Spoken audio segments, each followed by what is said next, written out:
A mindful mama and a hot mess walk into midlife. One of us meditates. The other curses under her breath. Welcome to Namaste and No Way. We are really excited today because we have a very special guest. This is Kathryn Sparks, the founder of the Coffee Cup Oracle, and my really good friend. So Melissa, Kathryn, and I actually all met at preschool. All of our kids went to a preschool together for pre-K back in like 2023, maybe. He went all the way to kindergarten, or no? Did your son? No. He went to our local school, yeah. But so he was there for pre-K and He was there for 3-day preschool and pre-K. yeah. Because that's how Arabella met. Yeah. We all became friendly, and then But we're really excited. Yeah, Megan Loki changed my life. Like, don't let her get away with it.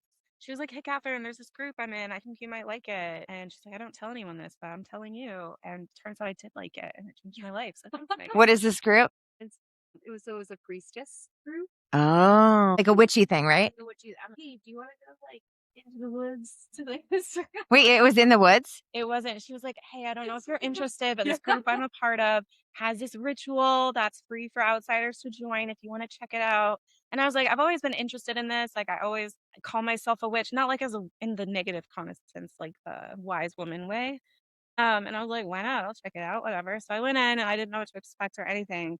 But my birthday was right beforehand, and all my friends were with me, and we went out dancing, and I was in mood. Like, I was not the happiest. I was just really out of it, just like I've been.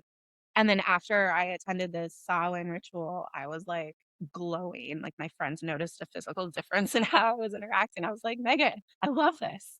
Yeah, I could just like like when you can see like a part of someone, or maybe this is just a me thing. I can see a part of someone that like maybe they haven't like fully seen. Yeah. And then I feel like that's kind of my purpose, like part of my purpose on earth, like to be like, oh hey, like not for a lot of people, but a few people.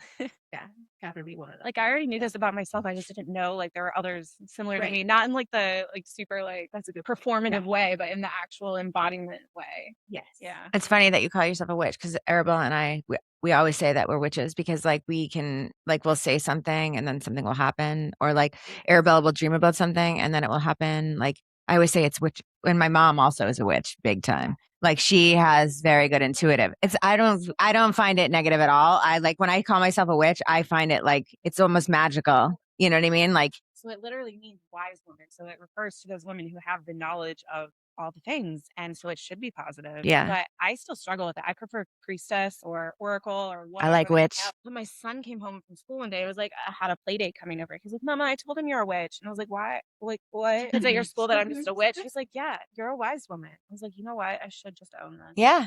It's the good. I think it's good. It's true. You do just like, we're still in the people. You kind of have to explain it sometimes. Well, also, I think like there's still like the witch wound.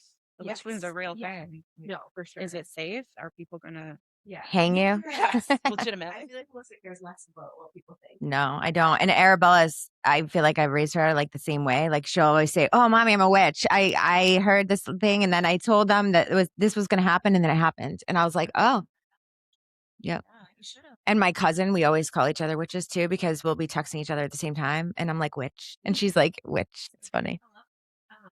Well, yeah. So Coffee Cup Oracle launched earlier this year. So tell us, like, why this? Why now? So it kind of goes back to this thing my thesis advisor told me when I was in college at Notre Dame, where he's like, what you're meant to do in your life path will bring all the things you're passionate about and bring them together. And I remember sitting there when I was 22 and I was like, that is wise. And I love that. But also, I like so many disparate things. How am I ever going to bring all these things together? Yeah. And it turns out that by following my passions, by following the things I cared about, such as medieval studies, which no, there aren't great jobs for medieval studies, in case you're curious, but I never I did major in medieval studies and Roman science. That's very cool.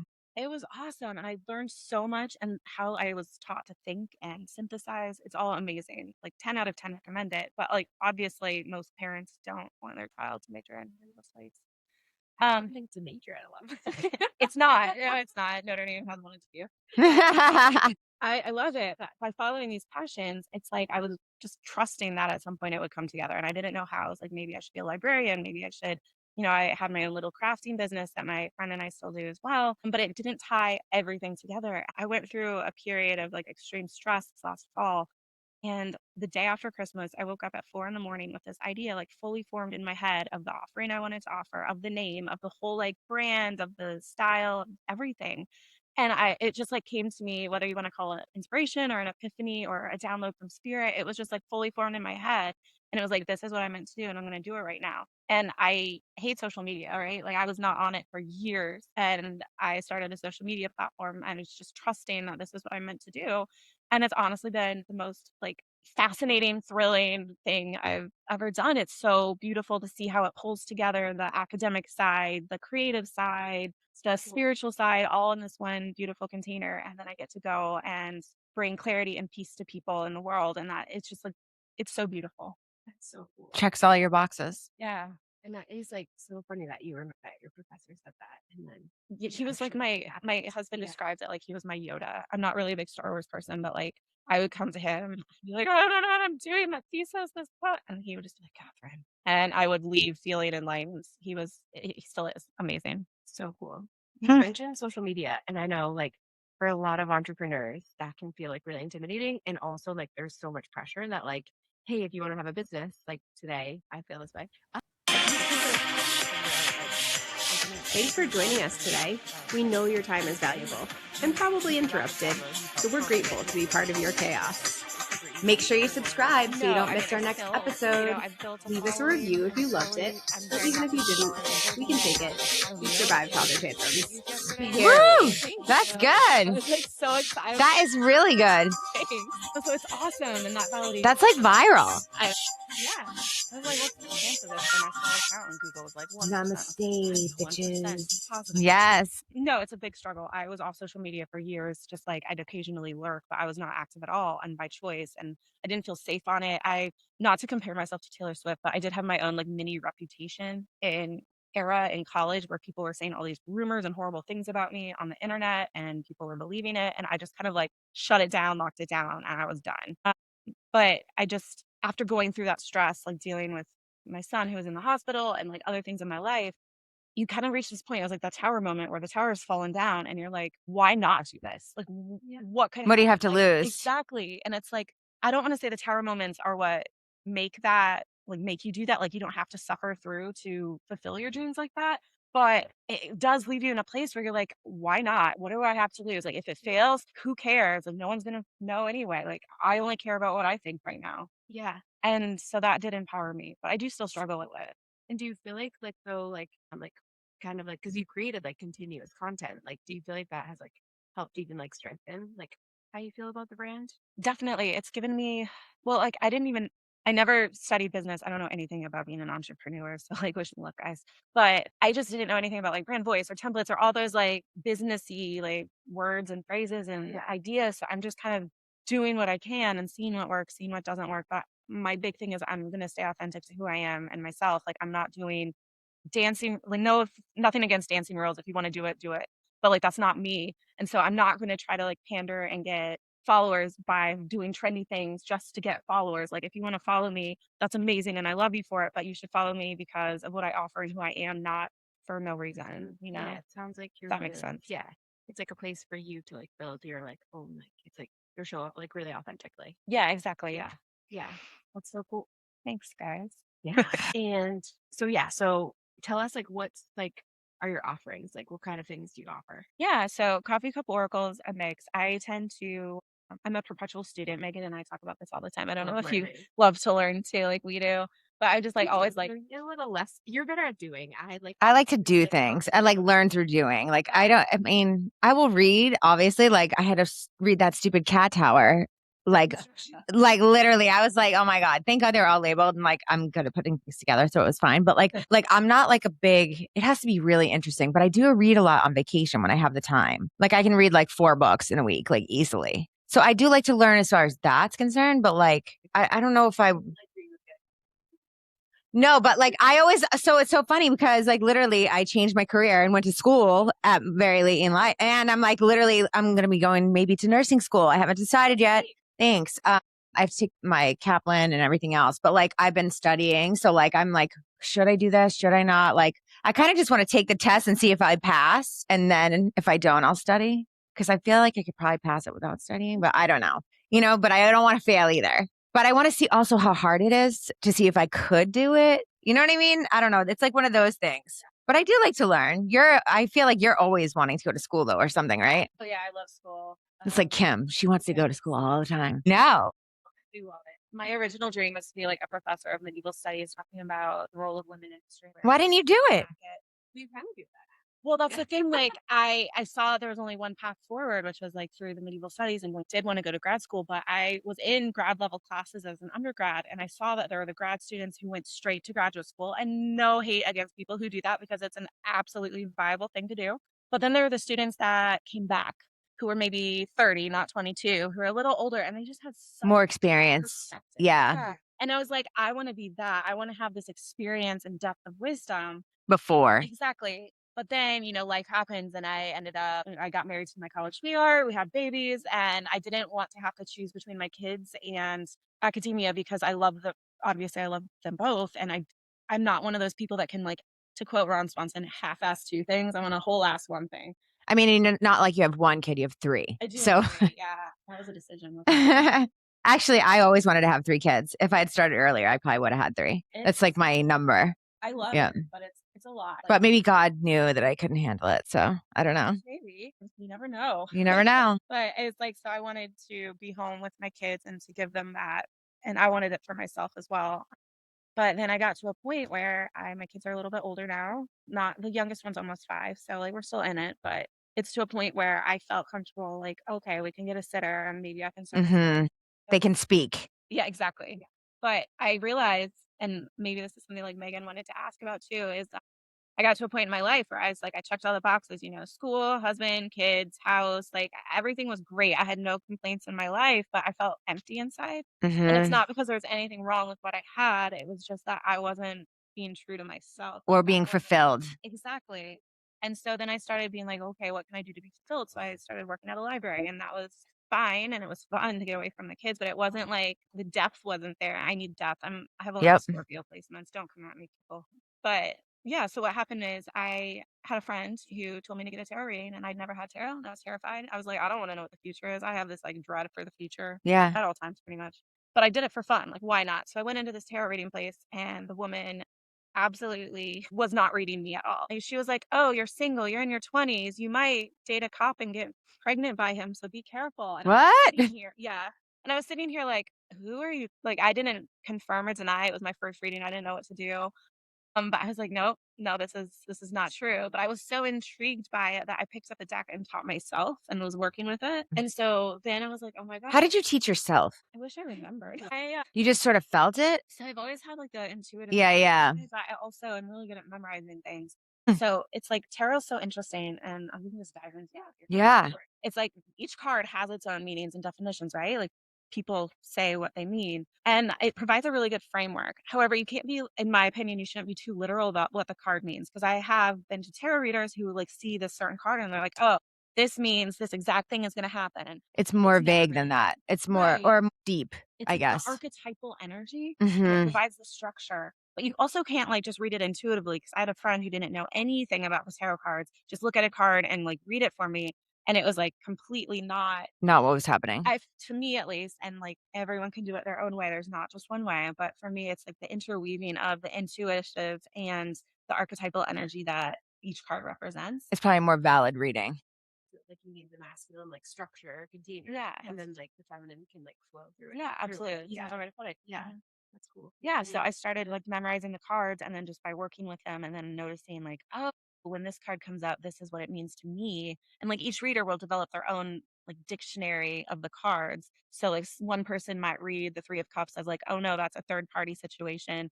For me, it usually comes up as like, oh, friendship is important. And it can be both, but it's just like you develop your own correlations with the cards and what it means to you.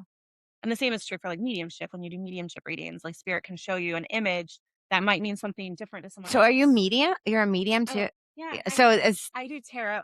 To go back to the original question, I offer tarot readings. I offer mediumship readings. I'm Reiki trained in the Usui Reiki, and I do the Akashic record readings as well. what is Akasha record? What is that? Yeah. I know. Most people probably, I don't know what that is.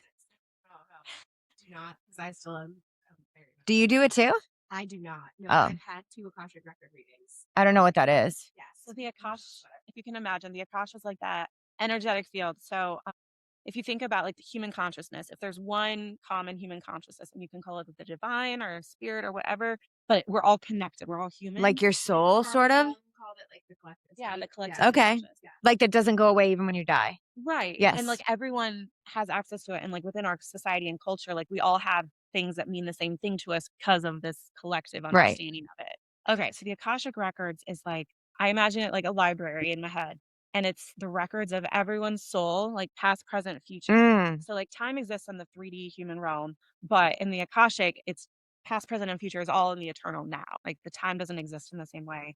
And so when you access the Akashic Records, you're accessing the records of your soul and its journey, or in my The case, past and the future it and could be now. past, it could be future, it could be a parallel. I'm into that. Like, give me all of that. Yeah, I'd love to give you a reading on that. It's so fascinating. I didn't know what it was either, but it's the path that I found. And I had a beautiful mentor. She's one of my best friends. Her name's Kathryn, and she owns Align by Design. She is an incredible, and she's trained me. And Is it like she studied it? It's like is there a class? Like, how did she? She taught it through a class, and she like Okay. downloaded her own curriculum and taught it. And it's really cool. And I can totally send you this information.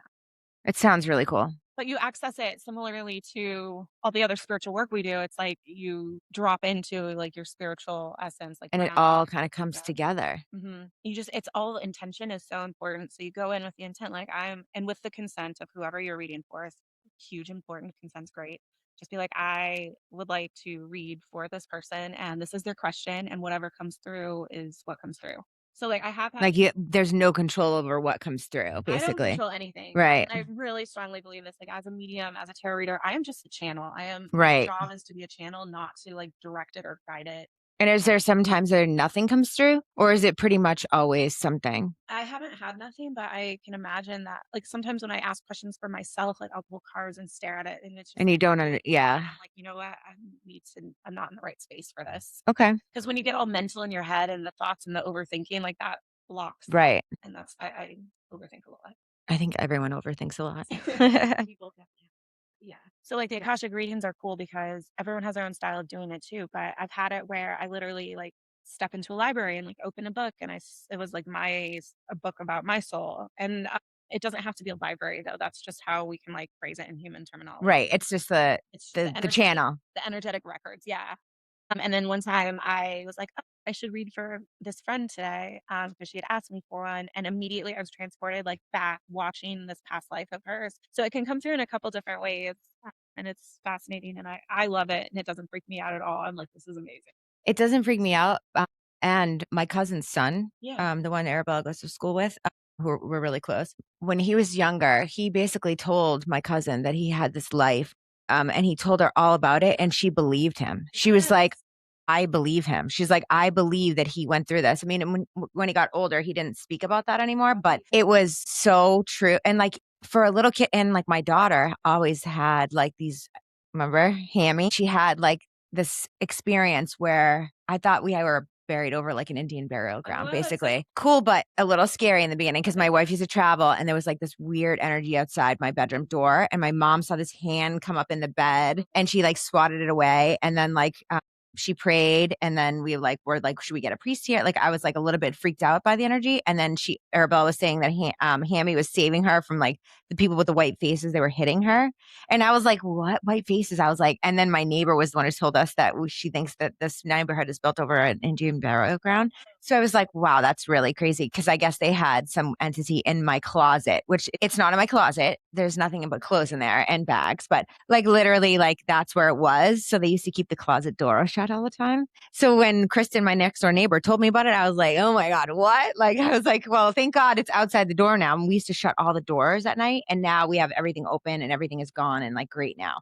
But it took like, I don't know, like over a year for me not to feel that weird energy anymore. And like Lima and we had another dog at the time, they used to bark. When I would give my daughter a bath, I felt like something was behind me so many times that I would give her a bath sideways so I could see the door. It was like crazy, but Be disconcerting. Yeah, but everything was good now. Like everything is good and I have great energy in this house now. But like I don't like my mom prayed, I prayed, and then she like put night lights down the hallway for the because she said it's better to keep the light. That's what she said.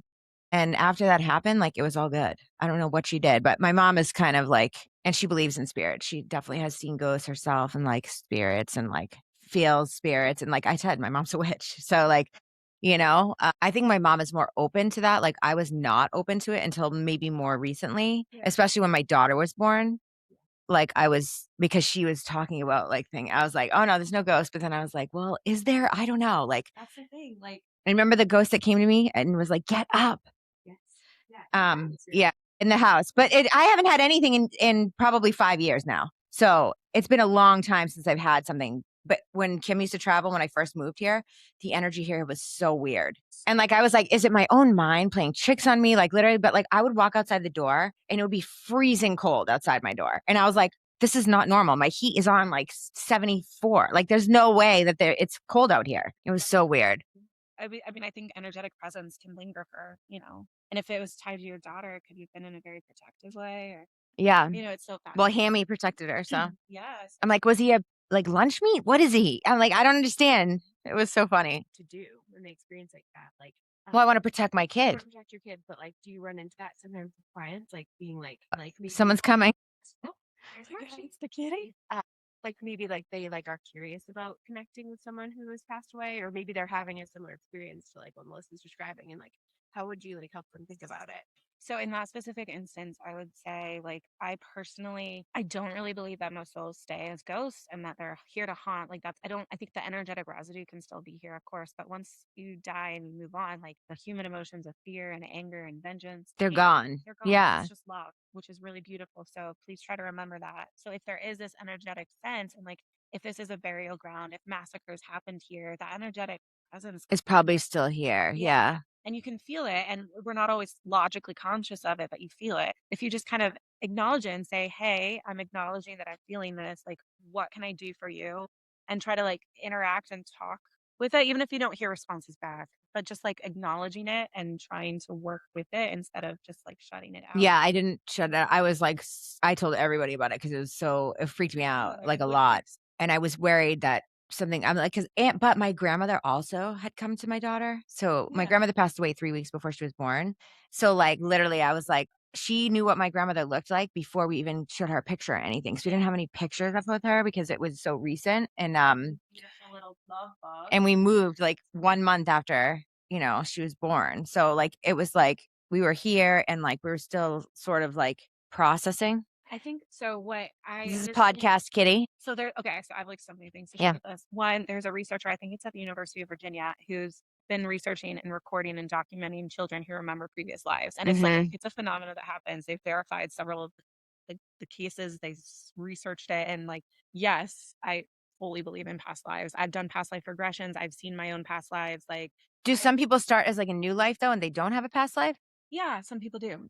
I definitely think, and like obviously, I don't know everything about it. So Right. I'm very I was just open. curious if Yeah. you got that experience. Like I always wonder because I'm sure there's a lot of old souls, but maybe there's someone new too. Well, Who there knows? absolutely can be, and there can be not to like get super like crazy, but like there's some souls that might be new to the Earth experience, that Right. were elsewhere, Right. or like an alien, like what we just found out from the government recently, right? That there are aliens exist, which I'm like, how could we not believe that there's other life out there in this huge universe? Like, do we really think that there's nobody else out there? That's exactly how I thought too. But yeah, absolutely. So like I know one of my friends is convinced she's had very few human lives and she's had mostly lives elsewhere. I feel like I've lived every single life. I feel like I'm ancient and exhausted and tired. But Really? You think you've lived a lot of lives? I've known a lot. Yeah. Yeah. I've seen a lot. I'm here. Why am I here? Who knows? But yeah, what was I talking about? Okay, that was a past life one. So this research is really interesting. If you look it up, I wish I remembered the professor's name. But children are definitely tapped in because they haven't been conditioned not to. Right. They can Just shut it out. Exactly. But we've all been conditioned to, because like my children, once I told you about my cat who had passed away, like they're like, oh yeah, I see Boo Cat's ghost. And I feel like most parents would be like, no, you didn't. No, you didn't. Like, it's fine. But I was No, I'd be like, oh, really? exactly. I was like, yeah, you did. What did he look like? What did he do? Tell me about it. And Oh. I think because I was like open and supportive of them, they're open about it. And so they'll just tell me things like, hey, Boo Cat was doing this, or oh, hey, you know that grave we found on the hill?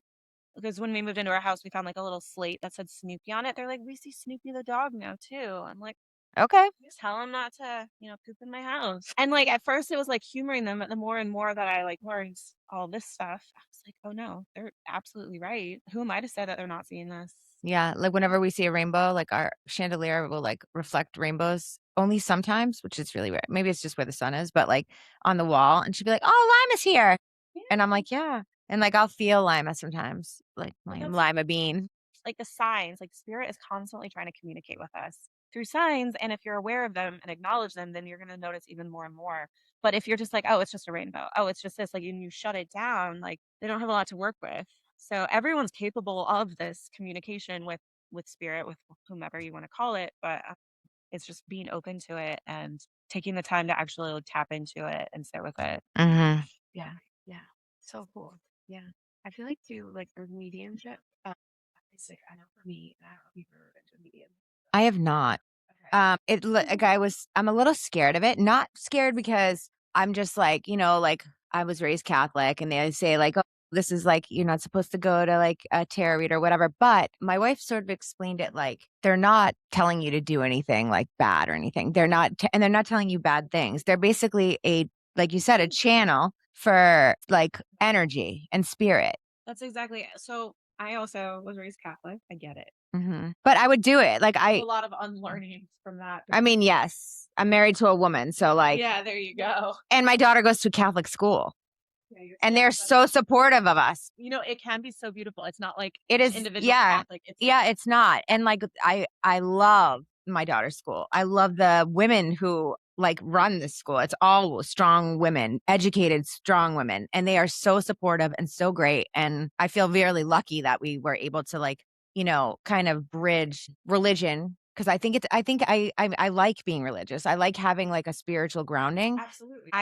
In my mind, I separate religion, which is man-made, and the Yes, spirituality 100%, behind it. a It's hundred like, percent. Because religion, I've been like tapping into this. I've been like reading a lot about this. I follow this person on Instagram. It's called Reasoned Reality, and they basically post all of the facts about the Bible and when it was written, like 300 years after they met. Like Yep. like Jesus wasn't even written about until like I don't know 800 years, 400 years No, later. he was written about. It's just that in that time, which was the Council of Milan, I want to say. Correct me Yeah, if I'm wrong, historians. yeah, it's right. But they basically had all this written work that was spread throughout time and from different people and from different Yeah. areas. And they were like, what do we want to say is authentic and what is heresy? And this group of people Yep. chose that. And so any other groups that disagree Like the with Book of Mary was completely left out. Yeah. And like that was like one of the most important books. Yeah, but that's because it also It put women basically in the same. so it exactly. So it's propaganda. Yes, 100%.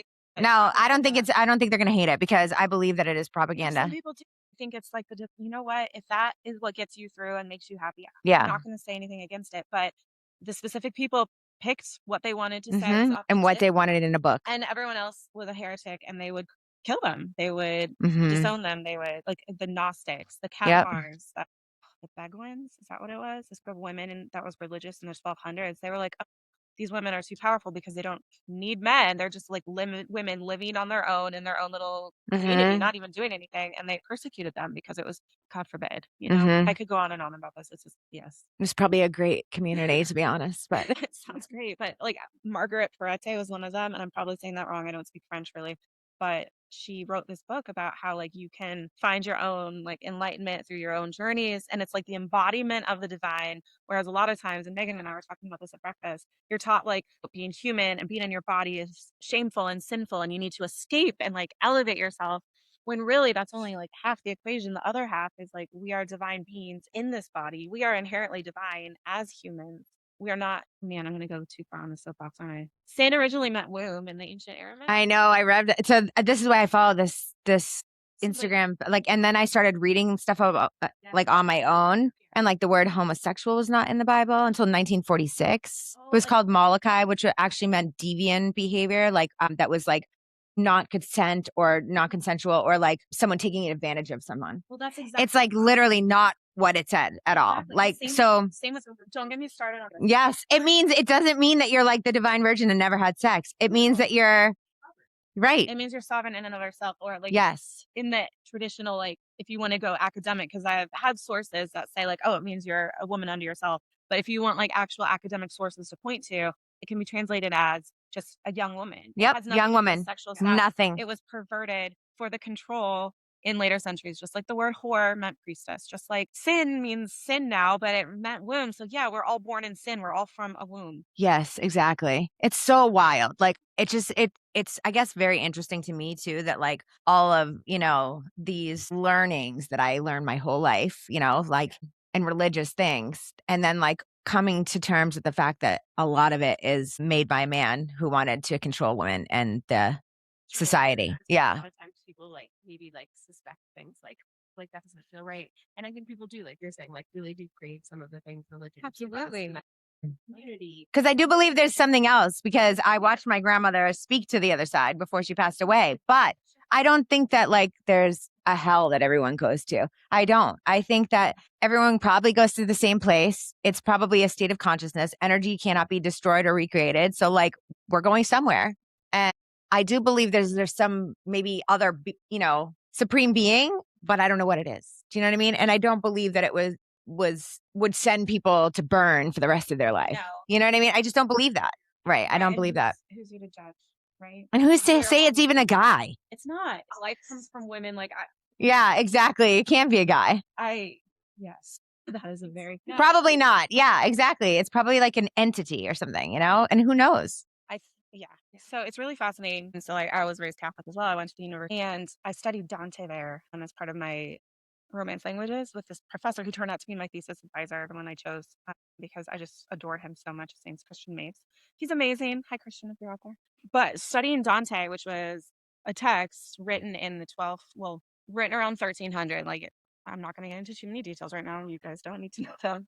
But basically, it radically changed how I viewed spirituality. And the things that Dante puts in the comedy are extremely radical. Like, for example, in the 1300s, he's talking about homosexuals. But guess what? They're not just in hell. There's homosexuals in paradise. There's homosexuals in purgatory. Like, it doesn't matter. That's not the point. The point is the intention behind what you're doing. It just radically altered how I viewed spirituality in general. And there's this quote from my favorite canto, which is the third canto of Paradiso, but it basically talks about how humans are just different drops of rain all flowing into the same ocean.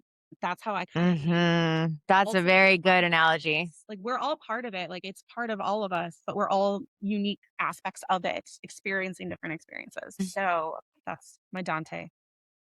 I knew Marcy was going to make an appearance. So beautiful. Like literally, she can't not be on the podcast. She needs to have her She knows she's screen beloved time. here. Yeah.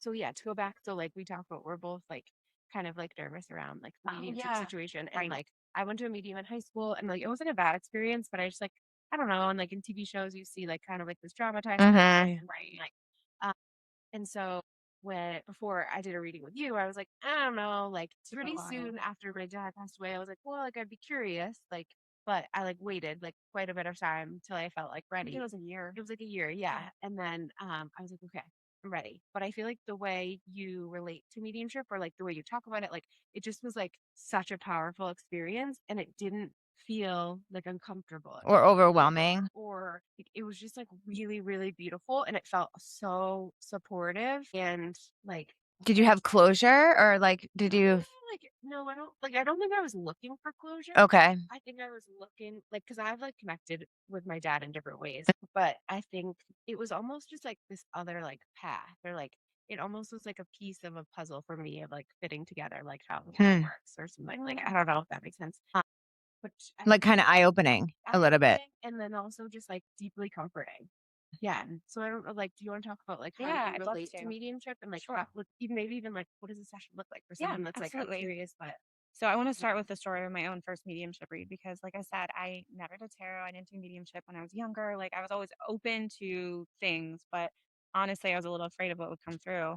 Anxiety is a thing. So right after my first awful tarot reading, no offense, it was recommended to this woman to go for mediumship, and I was always really curious. I felt a lot of connection with spirit, with the divine in different ways, but I just was curious about this. And my grandmother was my best friend. She died when I was 14. I called her all the time on the phone. We talk all the time. We make cookies together. Like I have her name. Her name's Kathryn too. Like she was my best friend and I Mhm. missed her so much, especially like, 14 is just the beginning of that many Yeah. years, like through, like I would still cry on her death anniversary in college, like even though it had been Mhm. almost 10 years. I always felt so close and connected to her. So I cannot even describe to you when I sat down with this medium who is now a dear friend of mine. And she was just so calming. It wasn't performative. I think that's what happens a lot is like people expect the drama and like the candles and the seances. And maybe that's part of it for some people. But for me, it's just this like very warm, grounded presence is what it Mhm. can be. And that's how this medium was. And when she started describing to me this woman walking down the stairs who was having trouble walking, I'm getting emotional just thinking about it. Like it was my grandma, and I knew that. And the messages that came through, and the mediumship part comes in two parts. Like you want to offer enough description and details for the client to validate who you're talking to. So like you can't just say, "Oh, it's your grandma." I mean, you could, but like, what does that do for the client? Like, they don't know if it's their grandma or not. But when you describe, like, I see a This person person, yeah. wearing this, who's saying this, who's doing this, and you're like, oh my God, that's my grandma. Like, do you want to talk about how your dad came through for you, or do you want me to say it? Yeah, no, it was funny because Kathryn was like, I don't know. There's a man with like these splashing sunglasses throwing rubber duckies. And I was like, that's my dad. You knew already? Yeah. Yeah. Just subscribe. Yeah. Like you had to know him to like understand why that would be true. But yeah.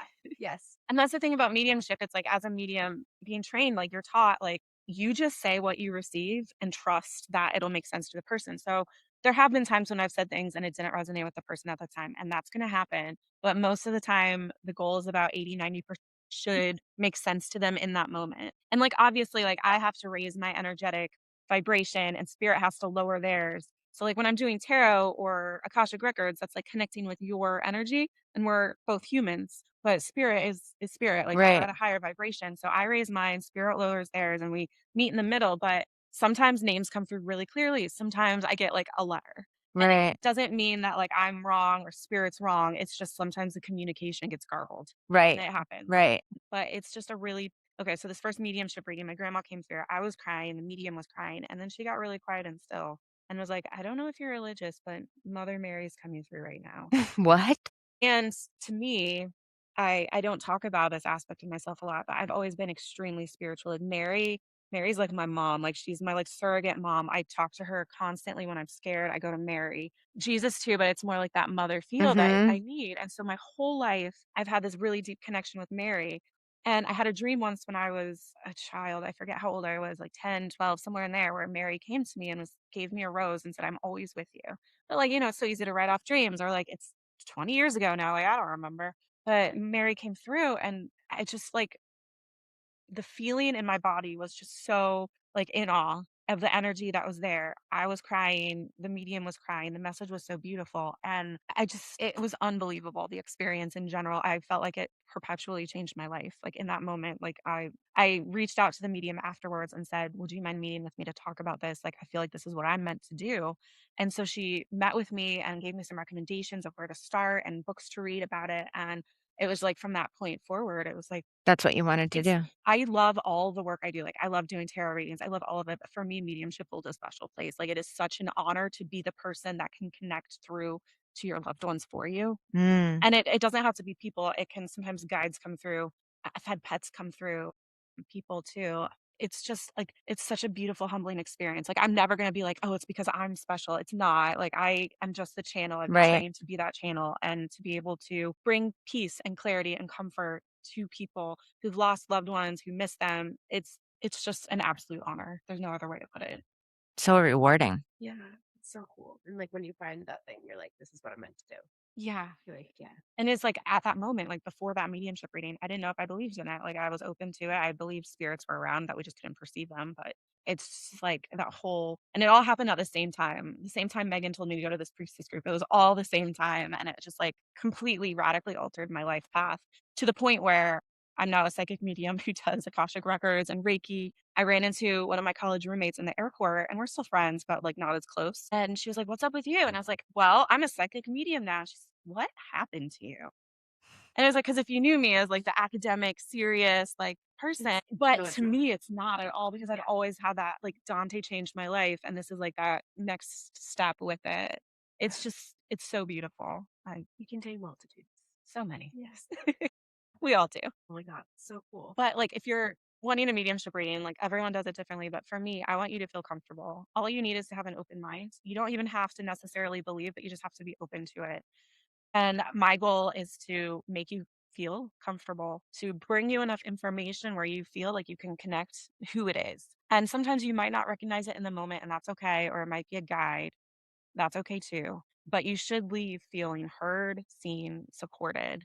And I don't use scare tactics. I don't do anything to make you feel uncomfortable. Like I want you to feel as empowered and as supported as you can be. Very cool.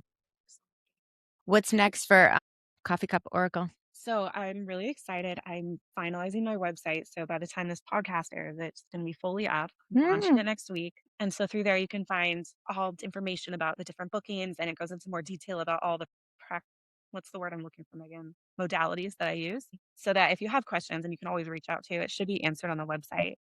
But my thing that I'm most excited about, which isn't launching quite yet, but I'll tell you guys about it, is called Cafe Lunaire. And it's a membership that I'm hoping to launch. And it works with the moon cycles and the energy. And it's supposed to provide a container for people who want to go like more in depth and in this structured. So it would start with like you'd receive a reading for the new moon. Within 2 days of the new moon, you'd receive your reading, and it would be personal to you. It's not a collective reading. And it would just talk about intentions to set, what you can let go of to bring, like create space to bring in new things, what can be let go of with gratitude, what steps to take towards your intentions and goals.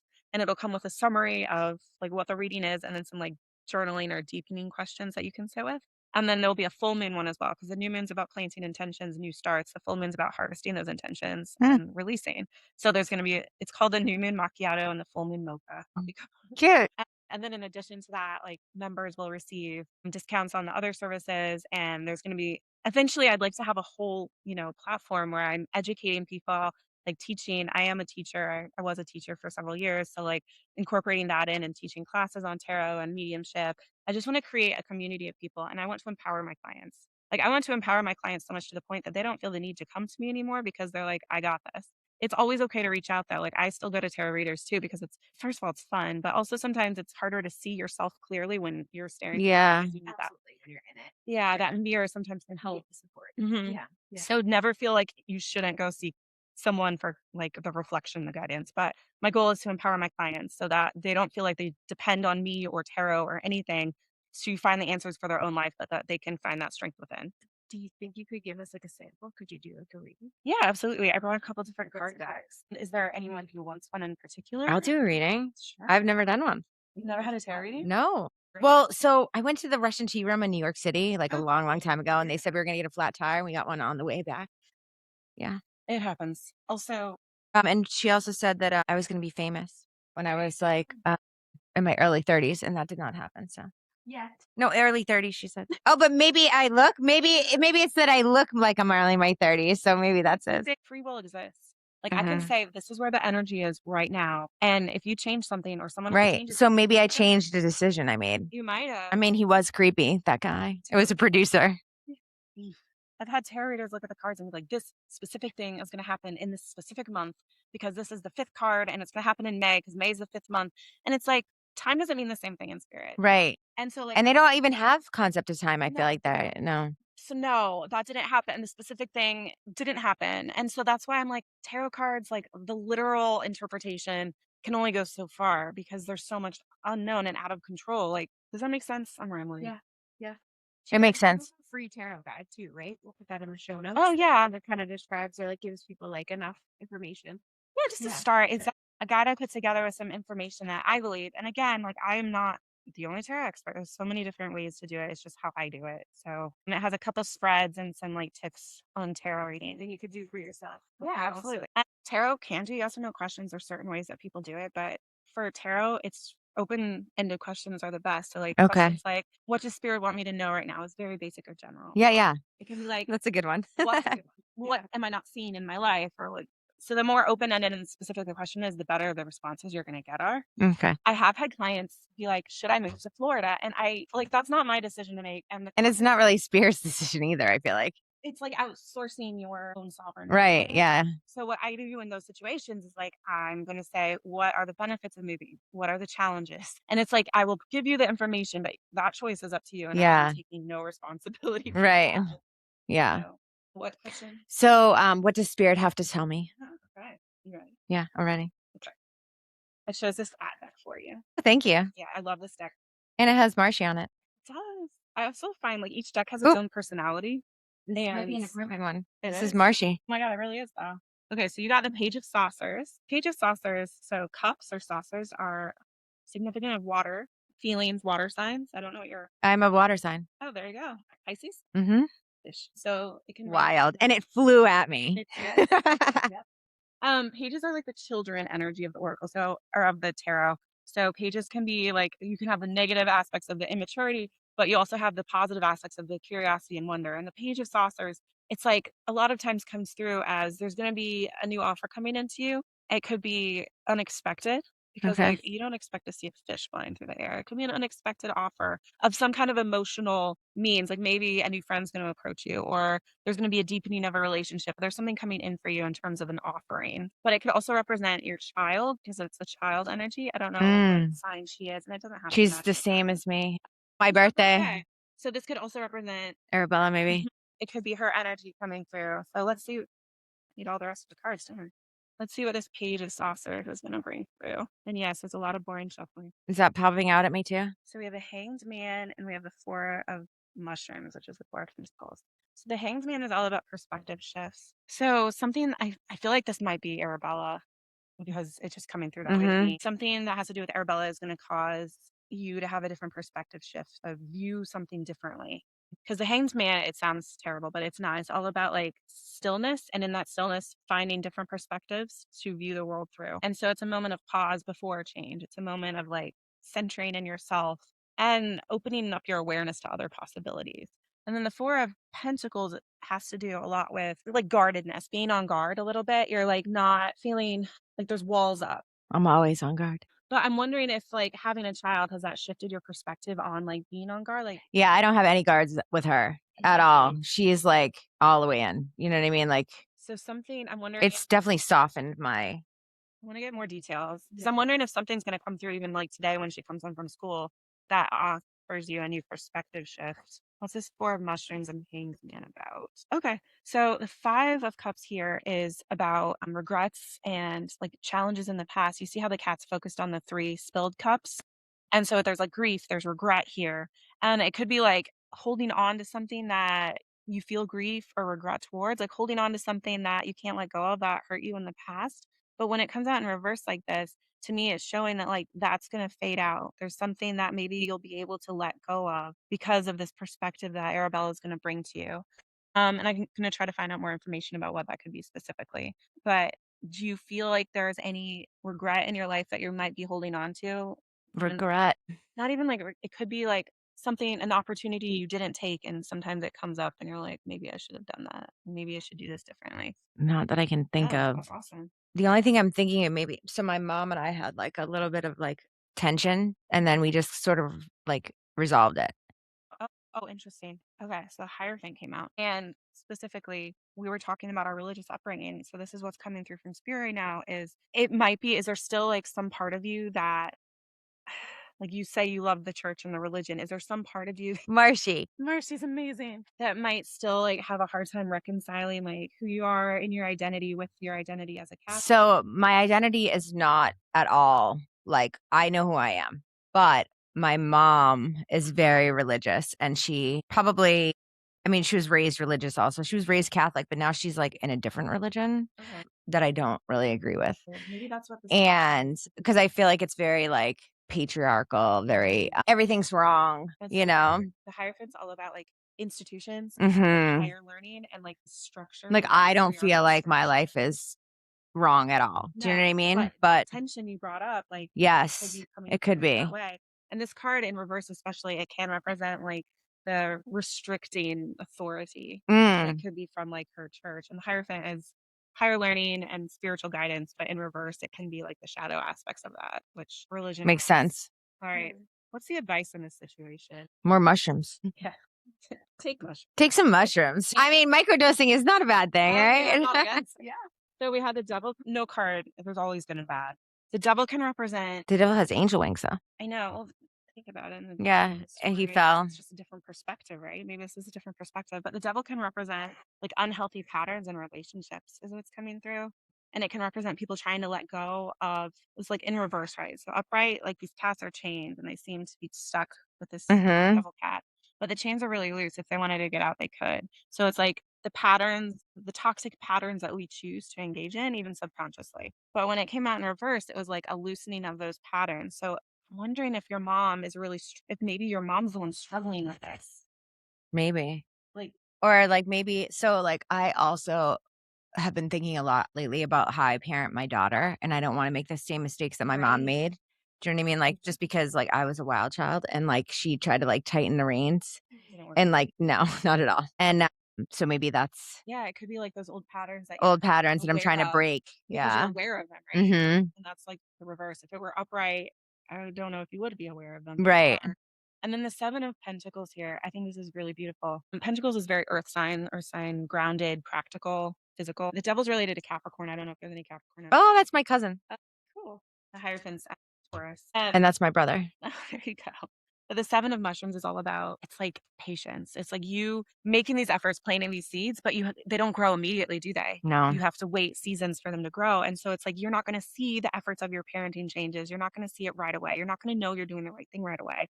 But like you said, you have complete self-trust, and it's like waiting for the time when you will see the harvest, when you will see the fruits of your efforts in terms of this. So together, it's like, this imbalance, maybe It sort of makes sense. Yeah. is going to kind of play out on its own as you guys both grow in awareness and compassion and just try to see things from each other's perspectives, which is hard. I get it. My mom is a thing too. Do you have any final questions?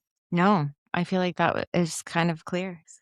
Yeah, it's very cool. And I love that Marshy's on it. I love this deck. It's so whimsical. And she's literally looking right at the camera. Look at her. Marshy, do you need a card? Do you want a card? Do you want to choose?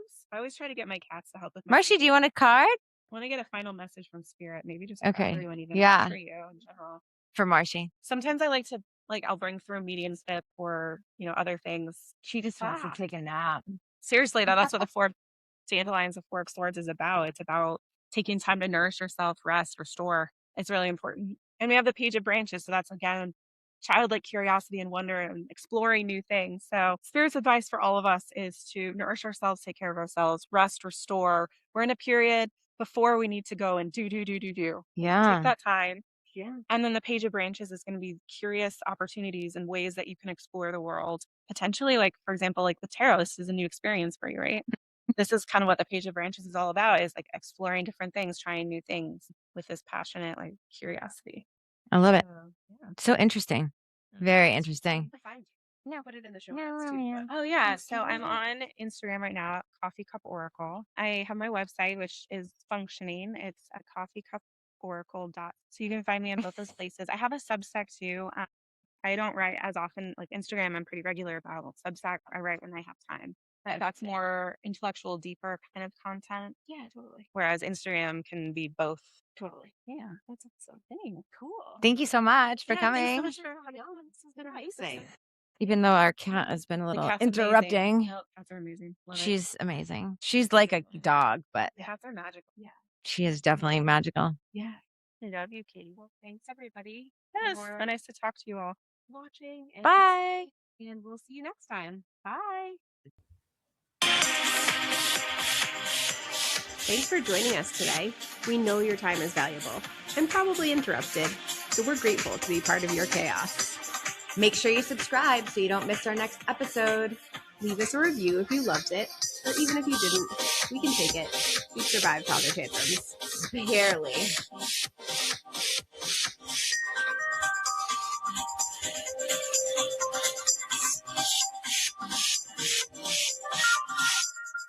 Namaste, bitches.